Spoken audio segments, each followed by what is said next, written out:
Blessed afternoon, everyone. Good afternoon.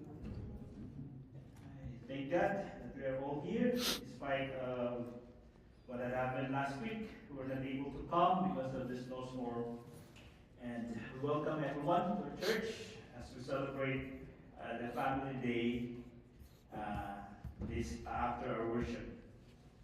And hope that we are prepared also to be fed by the Word of God. It's our desire, the leadership desire, that all of us, both young and mature, will continue to seek God with all our being, that we desire to live a life with God. This year, it is our focus to go deeper on our relationship with Him. As we will continue to navigate with our series theme, Known and Loved by God, taken from the Psalmist Wisdom Psalm and Prayer in Psalm 139. Last 2 Sundays ago, we started with the topic Known and Loved by the Omniscient God, taken from the first 6 verses of our passage, Psalm 139. Exploring the psalmist's testimony that God is fully aware of his action, thoughts, character, and even words that have to be spoken. And today, we will explore another topic, known and loved by the omniscient God, in exploring the psalmist's different what if, taken from verses 7 to 12.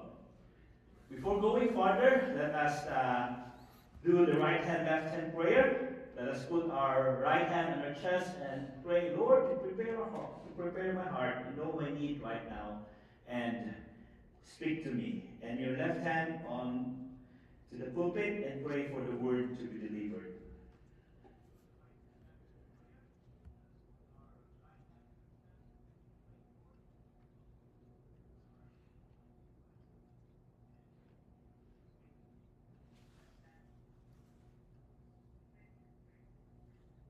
Father, Son, and Holy Spirit,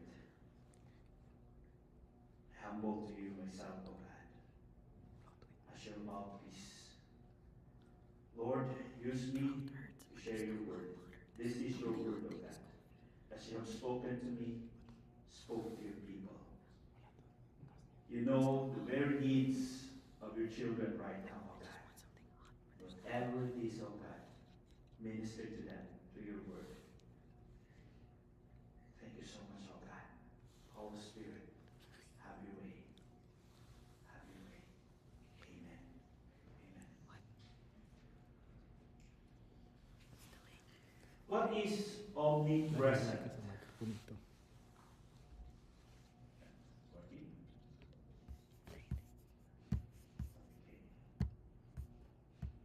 What is omnipresent?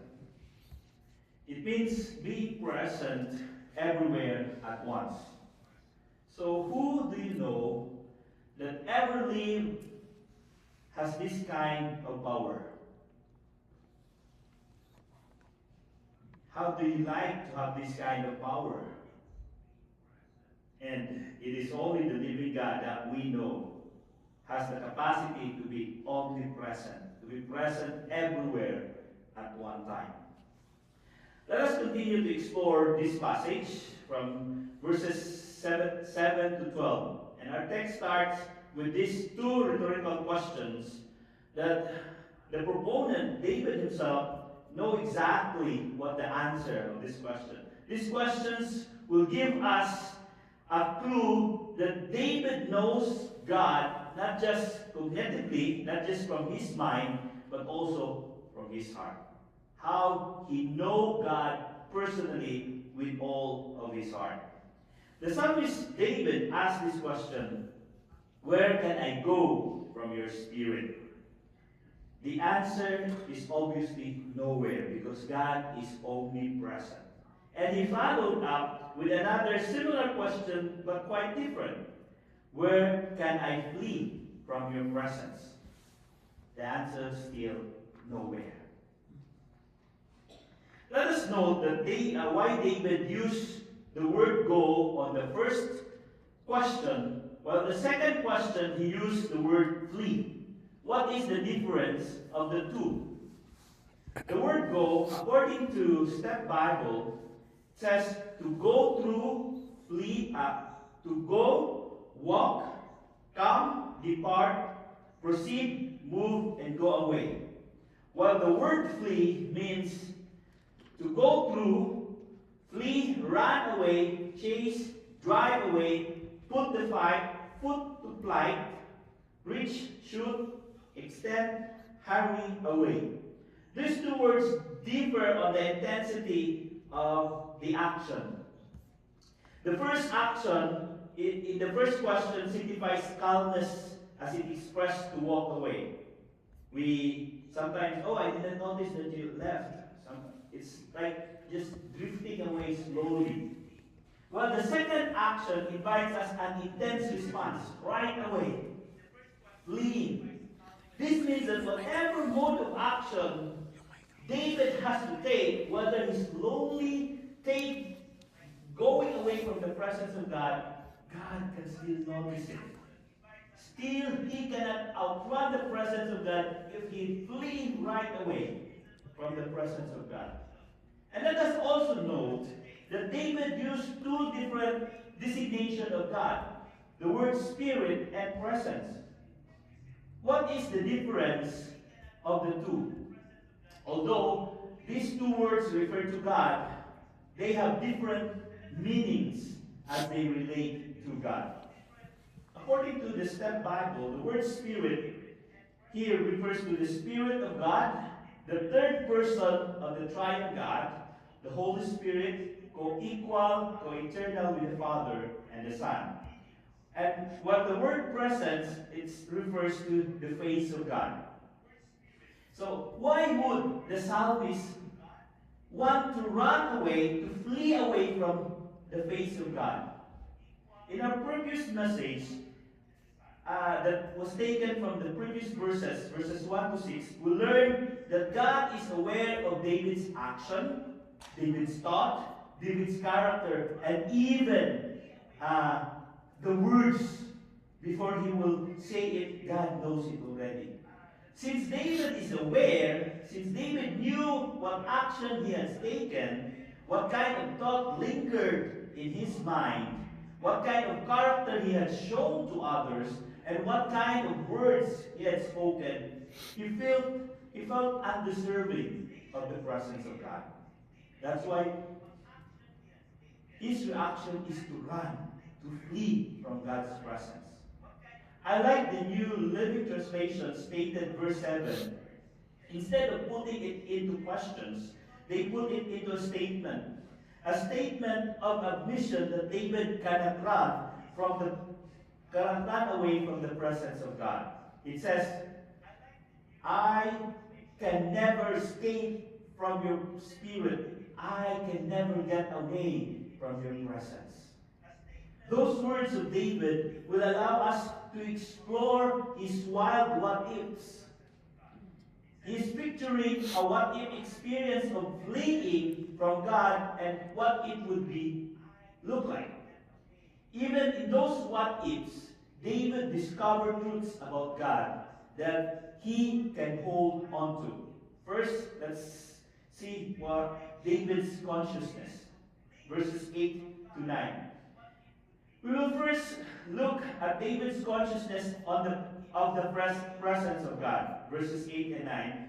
Will give us two opposites that the psalmist used.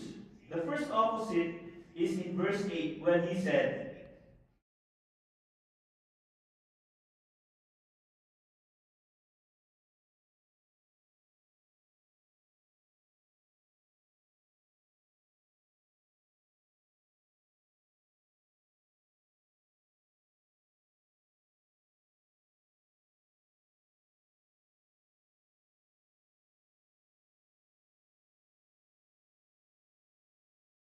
it's fond of the separate of these two places. And David starts from the above using the word heaven. That if he ascend to heaven, the Lord God is there.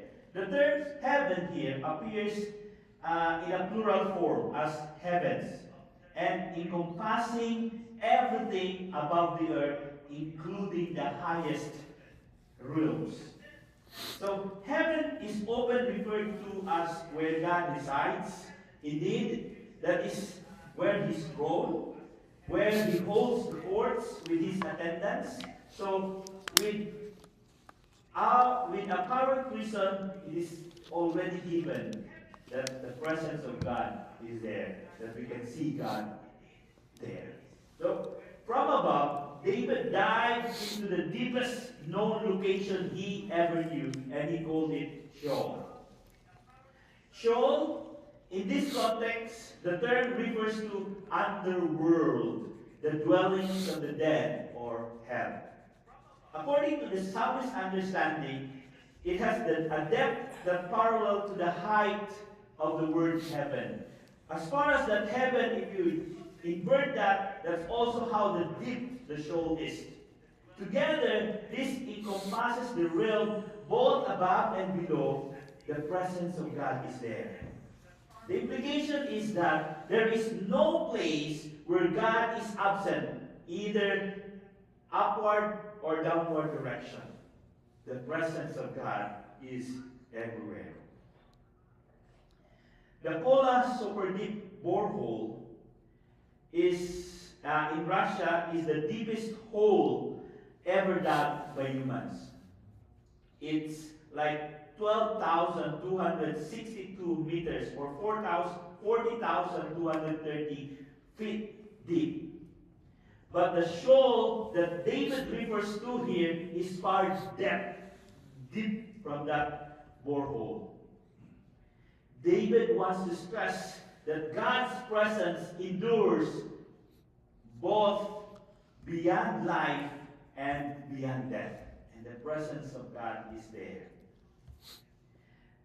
Now, let's go to the second opposite. The second opposite that David uses is to illustrate his consciousness of the presence of God is in verse 9. He says, which says, "If I take the wing of the dawn, and I will dwell in the remotest part of the sea."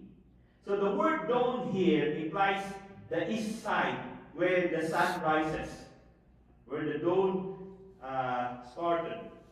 So the wing signifies that act of flying, going to the part where the sun comes up in the east. Even David desired to go on the farthest east. Still, the presence of God is there. And then the phrase "dwell in the outermost part of the sea" is the most distant, in the most distant isle. And it considered as the farthest part of the world. In the boundary of Israel is the Mediterranean Sea, and that is on the west side. And the term sea here is used as means as the west part. So the dawn where the sun rises, and to the west side where the sun sets. That's how David compared the presence of God. Even from the east to the west, the presence of God is there. The island of Tristan da Cunha is the remotest inhabited island in the world. Lies in the southern part of Atlantic Ocean, and it is more than 2,000 kilometers from the nearest major landmass of South Africa, and it is the most isolated inhabited place of land in the world. To add the distance, psychologically speaking, is the fact that this island can only be reached by boat. There's no airport and no plane can land over there. And if you ride by boat, it took 6 days journey from Cape Town going to that island. This island is the remotest place on the planet. Yet David still referring to the place that no one had discovered. And the psalmist is expressing that regardless of whether he ascend where the sun rises or descend where the sun sets, God's presence is always there. Basically, David is conveying that God's presence reaches everywhere. From the northernmost region to the southernmost depth, and from the farthest east to the remote west, God's presence is there. Even the space between north and south, east and west, that all are occupied with God's presence. No matter where he is in the world, nothing can distance David from the presence of God. Just like, for example, Jonah, who tried to run away from God on board in a ship, and when he was in the ship, he goes to the deepest part of the ship just to hide from the Lord. But the Lord pursued him. With the storm that came, he was being cast down to the sea and swallowed by a massive fish. Prophet Jonah was brought down to the bottom of the sea. And then Jonah realized that even there, God was there too. God was there with him in the depths. And that's why he said in Jonah chapter 2, verse 1 and 2, he said, God's presence. Then Jonah prayed to the Lord, his God, from the fish belly. And he said, I cried out to the Lord because of my affliction, and he answered me. Out of the belly of the Sheol I cried out, and you heard my voice. Even in the lowest, in the deepest part of the sea, the presence of God was there. The question is, how David become aware of God's presence? Because he always keep his eyes on the Lord. He always seek the Lord.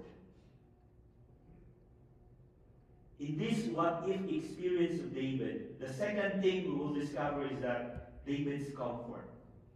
Verse 10. David recognizes that throughout the day, from dawn to dusk, he cannot evade or outrun God's presence, regardless of how quickly he runs. Just thinking of running away from God, of going to that place, just before he did the action, God's presence is already on that place. God is always there waiting for me. And the notion of God's hand stands out in David's realization. In verse 10, it says, even there your hand will lead me, and your right hand will take hold of me, from the Amplified Bible. David realizes that even in the most remote parts of the sea, it is not just the presence of God that exists there. His hand, the hand of God, is actively at work also in his life. There are two actions that we can notice here. We can remember in verse 5 when the psalmist mentioned that God's hand was with him, laid upon him. It was said in verse 5, you hem me in behind and before, and you lay your hand upon me. That was our topic the other time. And in verse 10, the hand of God is seen at work again. David acknowledged that God's hand had guided him from a distant and unfamiliar place, actively leading and directing him. So in Psalm 139, David refers to the hand of God in two occasions. However, in verse 10, he goes beyond merely highlighting the hands of God, and instead places a greater emphasis on God's right hand. What could be the meaning of this? What is the significance of this right hand? In the ancient society, the right hand symbolized strength and authority, serving as the fitting power of God for divine. The right hand of God signifies ultimate power, authorities, and divine favor, representing the highest honor and proximity to God. It embodies God's capacity to wield strength and extend protection to those he will hold fast. So I'm trying to believe and trying to convince myself that David was a right-handed shepherd. No, it was not stated that David was a right-handed person, but I'm just trying to believe that David was a right-handed shepherd or warrior. As he was writing, maybe as he was writing this psalm, this particular psalm, he might have reflected on how his right hand dominated the fighting, how his right hand killed the wild animals to protect the sheep, and how his right hand slayed the giant. So if David was right-handed, he recognized it is his strong and dominated hand. And he compared it to the hand of God, that the right hand of God, who is the dominant and powerful hand of God, who support him, who give him the strength and power, and he is fully aware that no one can resist that hand of God. David finds comfort in understanding that the right hand of God holds him. That right hand of God is the strong and dominant, is the one who's taking care of him. Who can snatch him from that mighty hand? No matter where David has reached, the mighty hand of the omnipresent God will continuously be with him. David addresses all those what if. If he attempts to escape from the presence of God, he will not be successful. He will not be successful. David takes solid in the assurance that God's guiding hands will always be with him, regardless where life will take him or circumstances he faces. For he is the omnipresent God. His presence will be everywhere. The last two verses of our passage, we will unpack what David discovered as he continues with his what if. David's confidence. Verses 11 and 12. After David explored his move from up to down, left to right, north to south, east to west, David now explored another what if. Verse 11, he says, if I say, surely the darkness will hide me, and light become night around me. The psalmist seeks to illustrate that the night descending and enveloping him. The darkness here connotes to shroud or to crush. David discusses the shroud or cover or crushing of suffering. So in both secular and biblical literature, darkness and night symbolize this shroud of suffering. Suffering that he can experience externally or internally.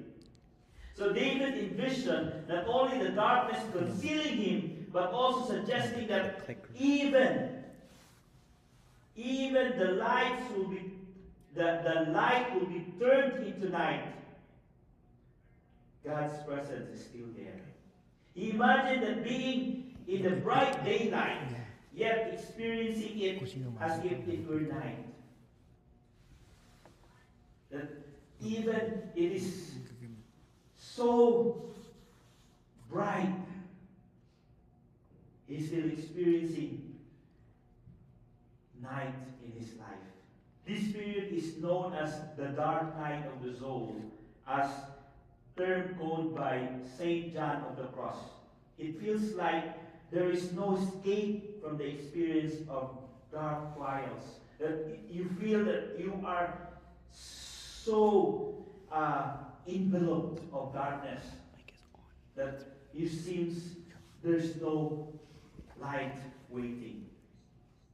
Then in verse 12, David explains further the omnipresence of God. He said, even the darkness will not be too dark to you. The night will shine like the day, for darkness is as light to you. David considers escaping from God in the night's darkness. Yet this idea still useless. Why? Because to God, darkness is like transparent. He knows, he observes every location and every situation. For to God, night is as bright as day. There's no difference between darkness and not light to God. There's no distinction to God. So even if David would switch off the light, draw a curtain, shut the blinds, hide or take refuge to his closet, he can escape any man, any human, like what he did to Saul. He escaped to Saul who wanted to kill him. He hid in the cave, but he was not able to escape from the presence of God. Like Adam and Eve, when they committed sin, they hide from God, but still the presence of God caught them. And remember again Jonah. David contemplated an important lesson regarding the gravity of his circumstances. He was completely confident that God would stand by him. No trials could ever overshadow him, as God would always be present, watching over him. David understood that no matter how dark one's mind may become due to problems, or regardless of the heaviness that darkness brings to his heart, God's presence will remain uncovered. When darkness enveloped David, night transformed into day, illuminating his surrounding, because darkness cannot stand the presence of God. David clearly understood how he has been known and loved by the omnipresent God. What does this mean to all of us now? How can we apply this in our life? Let us be reminded that we are more blessed than David. We have something so much more wonderful than David. Would you agree with me with this? David only had the glimpse of it. The reality of God's presence was given us through Jesus Christ. More than 2,000 years ago, after hundreds of years had passed after David, this was said, "Behold, the virgin shall conceive and bear a son, and they shall call him Emmanuel," which means God with us. Matthew chapter 1, verse 11. Friends, brothers and sisters in the Lord, God is with us. God has chosen to dwell among us through his beloved Son, Jesus Christ. And this is the comfort, this is the confidence that we have in him, that whatever we may endure, hard times, bad times, and dark times, his ever comforting presence is always here, is always there.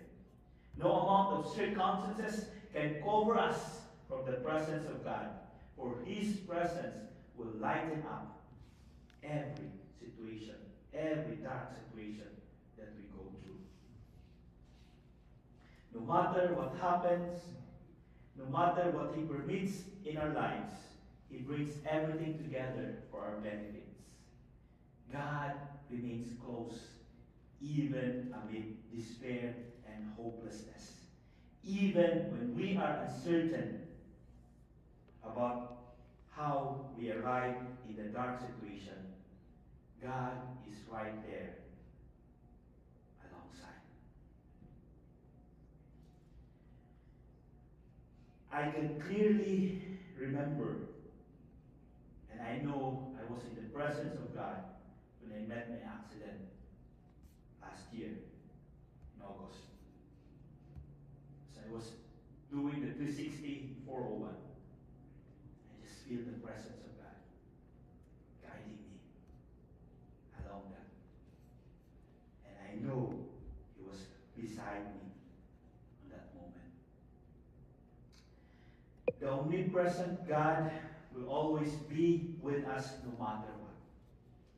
As He promised in Deuteronomy 31:8, the Lord Himself goes before you and will be with you. He will never leave you nor forsake you. Do not be afraid. Do not be discouraged. We can cherish this Emmanuel who dwelt among us and bore the cross. He is the God who enters into our affliction, into our suffering, sharing it with us. And there's no escape from His presence among us. And we have this deep idea that God is present everywhere. We know this. But can we feel Him? Can we feel His presence? Can we feel His presence wherever we are? In our busyness, we fail to recognize His omnipresence. Why do we fail to recognize His presence? It's because we concentrate too much on our own issues rather than on who is with us. When we face trials and problems, we immediately react. Our reaction is to seek solution of those problems. And in doing so, we overlook the source of the solution. In our practice of spiritual direction, we always have moment to notice our breathing. The breath is God's given life to us. And we are always invited that if you are too busy enough and you don't notice your breath, then you will have the hard time noticing the presence of God. But if you slow down and notice your breathing, as you breathe in, as you breathe out, invite the presence of God. That if you're too busy now, you don't even notice the air that is coming to you, coming up, then you are too busy to acknowledge the presence of God. We need to seek Him intentionally. Seek Him wherever you are, because God's presence is always there. Isaiah 55 verse 6 says, invites us, seek the Lord while He may be found. Call Him while He is near. Let us seek God. He can be found anywhere. The ever-present God has known and loved us, promising that no matter our circumstances, trials, or situation, He will always be on our side. Right now, I invite everyone to take a moment to consider your present situation, what's going on in your life. I don't know what are your challenges, what are your circumstances, but the Lord knows it. Are we consistently mindful of God's presence wherever we are? I encourage you to pursue His presence daily. To ask Him, Lord, give me the consciousness, give me the awareness of your presence. And you will notice a significant change in your daily life. I invite you to spend this time in prayer and ask the Holy Spirit to give you the consciousness, the awareness of His presence wherever you are, however and wherever the situation is.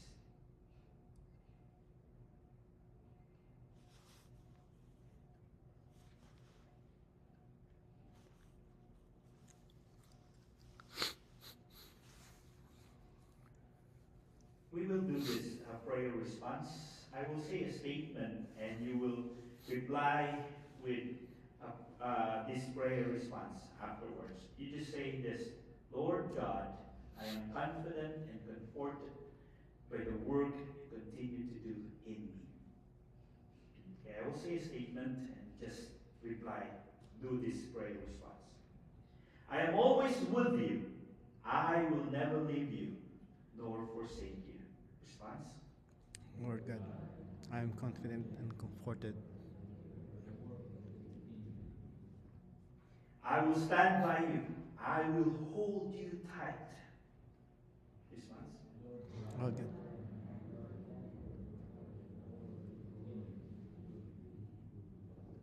I will help you through all your struggles, all your trials, all your problems. Response. Lord, you continue to me. Last one. I will fight for you and I will never let you go. Lord God, I am confident and comforted by the work you continue to do in me. As we end this sermon, let us be reminded of the powerful message of the song, I Won't Let Go. Remember that you have been known and loved by the omniscient God, who will stand by you and who will fight every battle